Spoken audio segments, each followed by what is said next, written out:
This is the book. And if this title doesn't persuade you to pick it up, then I don't know what will. In the book, Manu takes a swipe at many things that Kerala holds dear. Among them, communism, Arundhati Roy, humanities education, activism, and toy dogs. Pomeranians in special.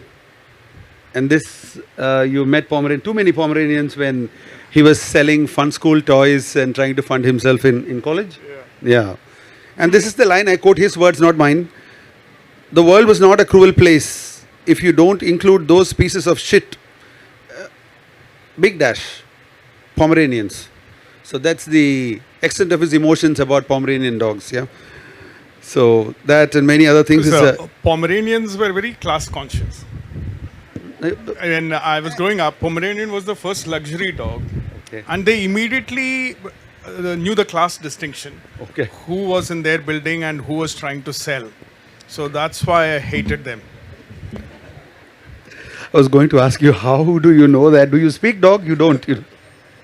See, most of these things, even people don't need to speak. You can guess. See, before that, I'm just distracted by something. They always pair me with the ball guy for some reason, So it's very symmetrical. So I'll tell you what. I'm going to wear a cap. Very good. Yeah. So they don't mistake you for me and me for you. Yeah. So now you know who's who. It's happened now. This is the fourth time, right? Really? So it's too much of a symmetry. Yeah, sorry. I'm sorry I interrupted. No worries. I have all the time in the world to talk about ball guys. There's a gentleman sitting right there, sir. Yeah. We are. Yeah. Though, I feel that I've not lost hair. I've gained face, and it's a lot of face. Yeah. Well, there's a joke that somebody said that being bald, one problem is that you don't know when to stop washing your face. It just keeps.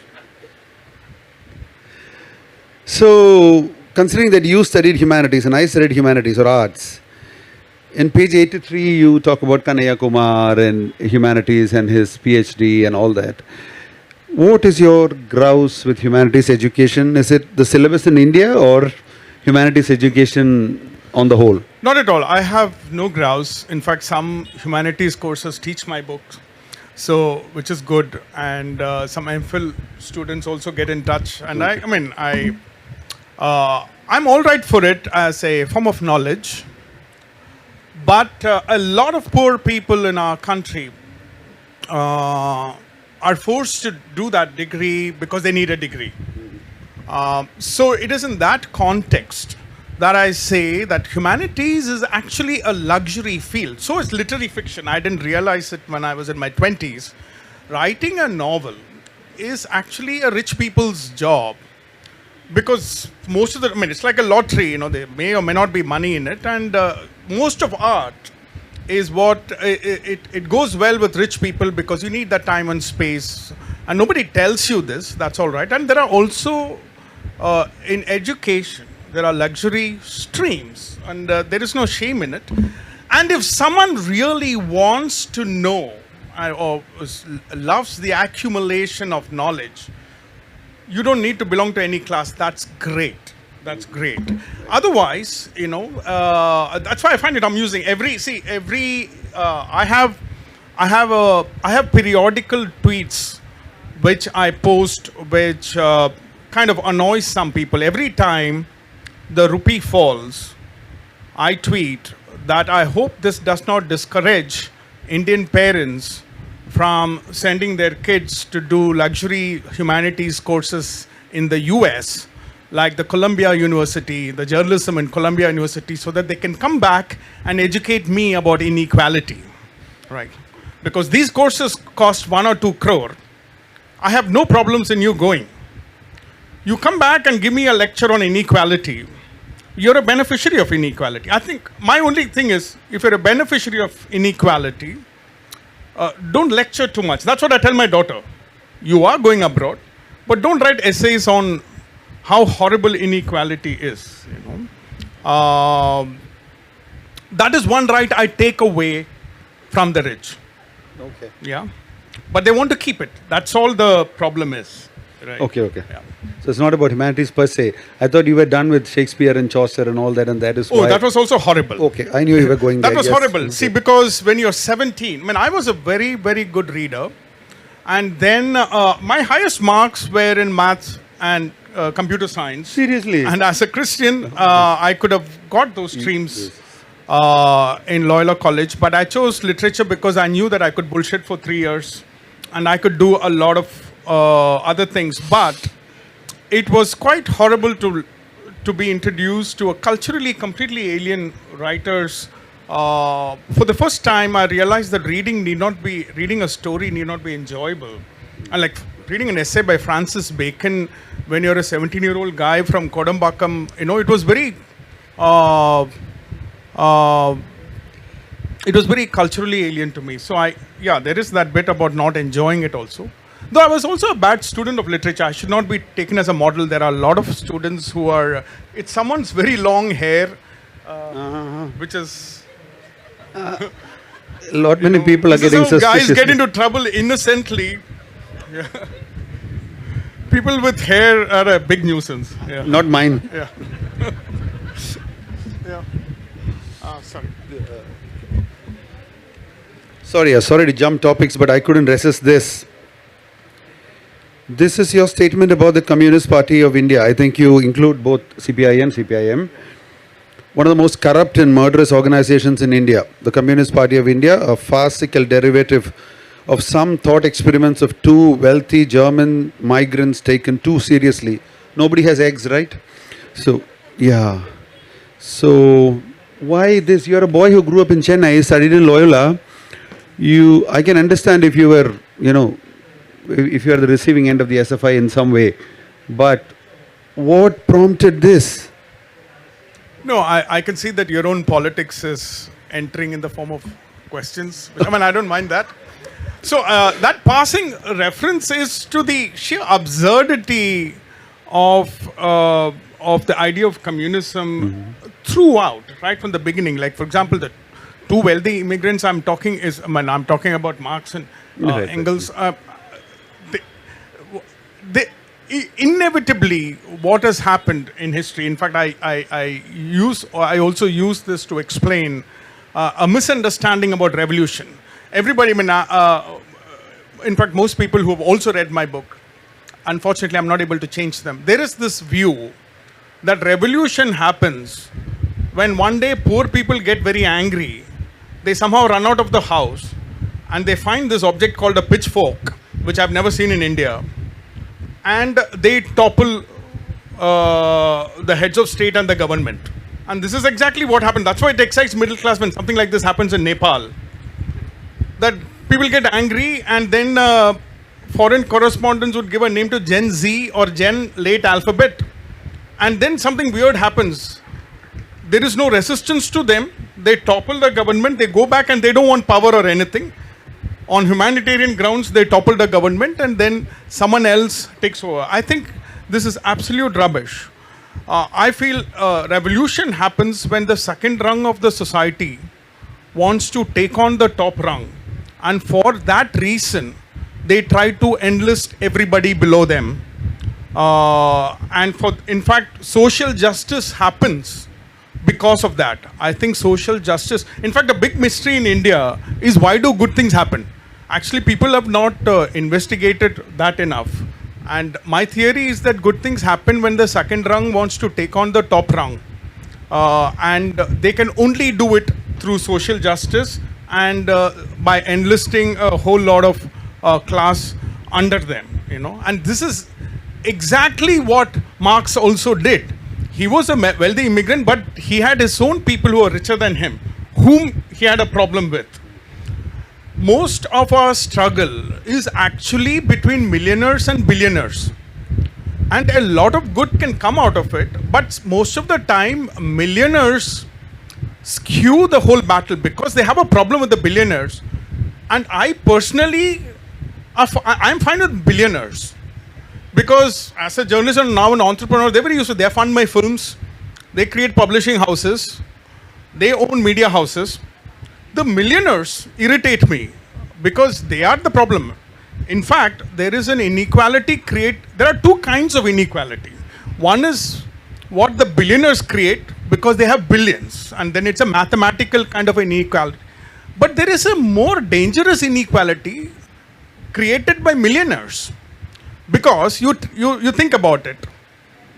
Who does the middle class compete with on entrance exams, sports, startups, everything? You're competing with millionaires.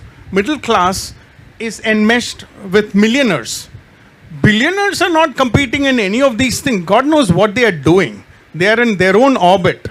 So most of the real inequality is actually created by the upper middle class and the rich, because they are sharing the resources of the lower middle class and the middle class. So that is why I have a very different view of. But because millionaires are editors, by millionaires I also mean you don't need to own 9 crore in asset. You don't need to be a dollar millionaire. I'm also meaning it metaphorically. But most of the time, okay, that all the writers, editors, journalists, they all come under this metaphorical millionaires. So they have skewed the argument in such a way that billionaires are the problem. But then again, towards the little more into the book, you mentioned this bit where, the left can be a universal left, but the right can't be universal in that sense. You mentioned that. Would you like to elaborate a little bit on that for the audience? No. You good? It's a big pain drinking water, because it's like an Adur Gopal Krishnan movie. It's like an art cinema where nothing happens, and it is very awkward, because for some reason time expands when you do nothing. But so your question was on the global. I told them in the beginning that you were taking a swipe at many things that Malayalis hold dear. You can add Adur Gopalakrishnan into that list. I'm not taking a swipe. I love all these people. I'm just mentioning that nothing happens in some movies. The millionaire movies. Okay. Marvel is the billionaire movie. So that is the difference. So I feel that there's something that my right-wing friends don't know. Which is that they feel that the American right wing is their friend. So they feel that American right wing also feels that Kashmir belongs to India, and they also should have certain views about Muslims and all that, which is not true. If you're the right wing, you're alone in your own country only. The American right wing guy is going to be actually more compassionate about Kashmir, because when the stakes are low, when you have to be only compassionate from long distance, everybody is a leftist. When the stakes are very high, when it is your country, your language, your territory, everybody is a bit conservative. That's why I feel it's a bit like parents. You're conservative at home, and when about things that don't matter outside, long distance, compassion, everybody is a liberal, But that's what the right-wing friends in India, they don't answer. They're always surprised, when American right-wing or the European right-wing suddenly talks about issues that these guys don't like. In fact, I have friends. I know a guy who has the standard right-wing views about Indian Muslims, but his heart bleeds for Palestine. Because it's far away. And he has these views about Israel and Palestine because it's far away. But on Kashmir and Indian Muslims, he has the same right-wing view. So long distance, even these guys are compassionate, So I feel that right-wing is always local. And left-wing is global, because that is about human virtues and human compassion. So there could be a WhatsApp group with Barack Obama, Arundhati Roy, Rahul Gandhi, possible. But there is no WhatsApp group with Putin, Trump and Modi, because they have different issues and they don't need to meet eye to eye, because the home is different. Thank you. That reminds me of our home situation where, the wife decides small things like how many rooms the house should have, what car we should buy, I decide big things like what India's foreign policy should be, financial policy should be, things like that. Yeah. Now coming down to this thing about you mentioned about violent crime in certain economies where the disparity is huge, but in India it does not happen because you think that the legal process itself is the punishment. My one thought was, is it in some way also because of spirituality? Sorry, not spirituality, but because being religious. And you also mentioned that part where in Tamil Nadu they said about, that being poor might be because you are in your, because of the deeds that you did in your past life. So does religion have a role to play in this violent crime not happening against the middle classes? This question is asked to me very often by the readers. So this is the first time formally I'm chatting with a fellow journalist about the subject. I feel that there has to be a reason why India is unnaturally safe for the middle class compared to middle income countries like even South Africa. If you go to South Africa, it's a slightly more advanced country than us, but if you go out with your cell phone in some areas of Joburg, you will get mugged. It is not like... it is not, there is no ambiguity there. You will, if you want to see what mugging is, you can just walk down some streets and experience it yourself. So India is unnaturally safe for our inequality and how vulgar we are, even when we don't want to be vulgar. Sometimes I'm just minding my own business in the car, trying to be meek, but some guy is traveling in a road mixer, and it just seems very vulgar that I'm in an AC car, even if you don't do anything. So, but I feel that everybody all over the world, most people are religious, or they believe in some kind of a magic, So I feel that God has become a blind spot. Everybody believes in God, and they also do a lot of crap because they've rationalized it in some way. So I don't think religion is a perfect example. But in India, we have somehow, the middle class has managed to make the poor feel that they are only responsible for the poor, for being poor, like because of a lot of bull that we have translated, like for example, the idea of hard work. I feel that one disease in our society is inspirational stories, where a guy who has made it will stand and tell you that he became successful because of his great virtues. But usually he will not give you that one reason which probably had an outsized impact on his success, which is probably that he's corrupt or he is from an upper class background. Like there's a lot of annoying people in Bombay who tell you that they had 10 rupees in the pocket and they came to Bombay. I don't know what it is about 10 rupees. I think some people came with 30 rupees, but they didn't make it. It's a survival of the fittest. Somehow 10 rupees helped them make it, right? But 6 months later, they're meeting the most influential people in the city. How does that happen? Because you're from a good family, as it is called. Your parents had contacts and doors opened. In India, doors are always regulated. People are always holding the doors. And that has an outsized impact. But what is told in inspirational stories is virtues, hard work, blah, blah. So there is this myth that if you work hard, you should make it. And if you are still poor, maybe something is wrong with you. And we have convinced the poor that they have to. And they also, when the state of being poor is also an inferiority complex, very powerful, you feel unlucky. You feel unlucky all the time. And you feel that you will always be unlucky. And also we have this great fiction of past life, where you say the past life you would have done some horrible things. That is why you're poor. Where a spiritual man a few months ago told an audience of poor people in Madras that you're poor because of your past life. Only one man, I'm grateful to that man, he just stood up and he objected. And so I feel that there are a lot of other complex reasons which we use to keep people meek. Yeah. And to answer your question about security, why we are so safe.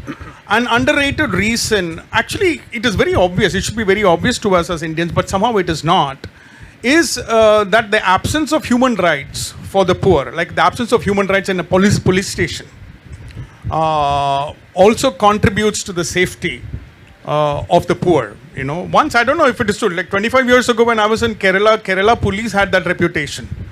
That they could be quite brutal, you know, maybe it's coming from the emergency times. You know, it was said that if they were searching for a bear and if they're searching for a tiger and they catch a bear, they'll beat the shit out of the bear until the bear says that it's a tiger, you know. But all the cops have this reputation, and inadvertently it keeps the middle class safe because it is very expensive for the criminal elements among the poor to be criminal. You know, so there is a dark thing which protects us, and how the Mumbai police eliminated the underworld. So apparently from the Mumbai police point of view, there are always shootings and only the underworld guys die.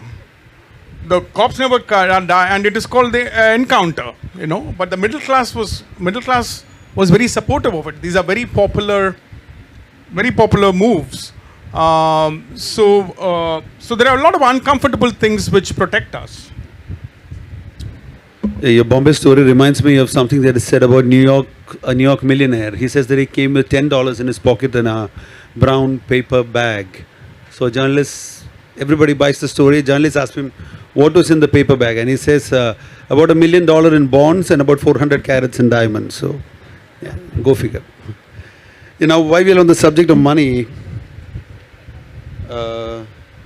just I'm reading out that bit where you say the young should not make money, that part, so that the audience can understand your thought. Major, is that our last question? Yeah, possibly, yes. Yeah, thank you. Okay, now, Manu says, thus the idea that reform occurs because some people who are better than us transform society is one of our most stupid. Generally, activists are pawns in a complex game between the elites, or pawns of their own ordinary evil that they do not fully realize. This is why I say the young who are of sound mind, and this is an important classification, should quit full-time activism, refuse to work in a non-profit organization, sack themselves as humanitarians, and be suspicious of the hyper-morality that emanates from the West. They should instead make money, or do well in the material world in other ways, or at least start a doomed business. They are more useful to society this way. Yeah. I have sacked myself as a humanitarian, in the sense that I feel that it's some kind of a luxury in a poor country to say that you're a good guy. And what do? I have good thoughts. Primarily, I have very good thoughts. And occasionally, I also I'm in the act of doing good, you know, which might probably have some direct impact. All these things are not useless at all. But I'm saying that when you're young, I feel that it makes a lot of sense to really reform society at the end of your professional career, or if you have $1 billion, like what Bill Gates does. Instead of starting off when you're in your early 20s, claiming that I'm going to reform society because I want to do this, I want to do that. So I just feel that it is more, I think it will be good, but at least in my experience, it is good for young people to be a part of the real world. By real world, I mean professional life, material ambition. Otherwise, you're always using it as an excuse that, okay, life seems very difficult, I'll just do some good and just somehow get away with it, you know. This is like those some people who do PhD for 20 years because they are very afraid of real life, you know. Then if people know why they're doing that, I'm okay with it, you know. And the second problem with that, see, I should tell you that my foundational principle is, if you're lucky, you should take care of the unlucky. And it is great. The strong should take care of the weak. You know, all that, I think it makes complete sense to me. You know, there is absolutely no doubt about these values. But I feel that there has to be a certain clarity, you know, especially when you're young and then you do see there is a lot of imitation of the West. There is another problem. Young people get into trouble in India because they are imitating something called the civil society in America. We don't actually have a civil society. It's just a term that they use. Then a strongman comes and puts you in jail for 5 years. Then where is the civil society not able to get you out? I'm saying that the humanitarian network should also be able to get your young out of the jail. Otherwise you have to tell them, you have to clearly inform them of the risks. Like you have to say that we are not that kind of democracy anymore. We are like Singapore without the roads. We are in that kind of a frame of mind. You do what, now you decide what you want to do. But instead of that, there's a lot of bravado. And also, this is a very unpopular view, and it is kind of awkward to say it with so many people. It's when you're writing, you're hiding and writing. So you can say a lot of truths, but then I think I should be a bit brave. Personally, I have also found that activism is a magnet for people with slight mental health problems. No, I'm meaning that it kind of becomes a validation. It's a serious issue. Unofficially, if you ask people in the NGO sector and activism, they say that it's a problem because there are a lot of things going on with people, and doing good is a magnetic, powerful emotion in people, but it's feudal. This is if you thought what I said earlier was unpopular, this is the unpopular part, which is that when you are feeling low, you want to feel superior to someone. And they could be the slum dwellers, and they could be the tribals, and they could be others. So you are being a feudal lord in the guise of doing something good. And I feel that in the end, what I've seen in my own country, see, I'm not an NRA writer. I have lived in this country all my life. In fact, I am from the lower middle class. I've always found that corporate or entrepreneurs and the need for material advancement has benefited the society broadly than any kind of I call it do-gooding. But I'm still a fan of do-gooding because it is one of the great inventions of our species. No other animal has this, that any other animal will just eat their poor, eat their weak. Though sometimes when I meet children, I understand why some animals eat their young. I'm all for eating the young, if they're annoying, you just eat them. But we have devised, it's an invention. It is actually, we have taken it for granted. It's a great invention that some people should take care of other people. It's a beautiful idea. I feel that you should earn it a bit.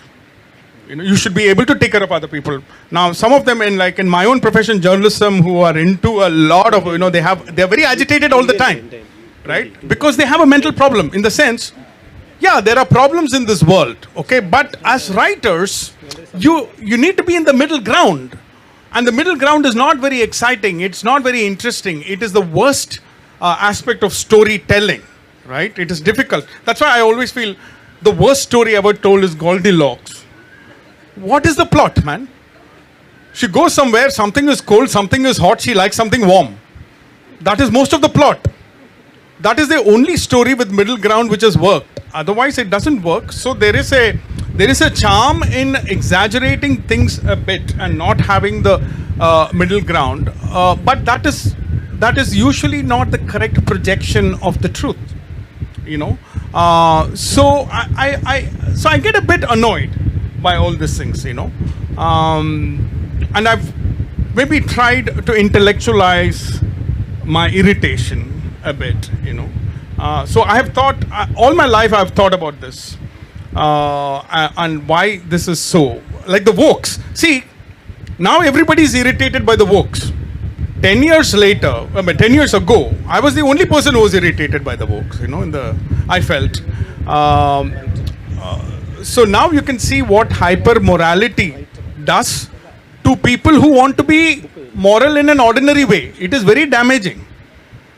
Excess in anything, can become toxic, is my argument.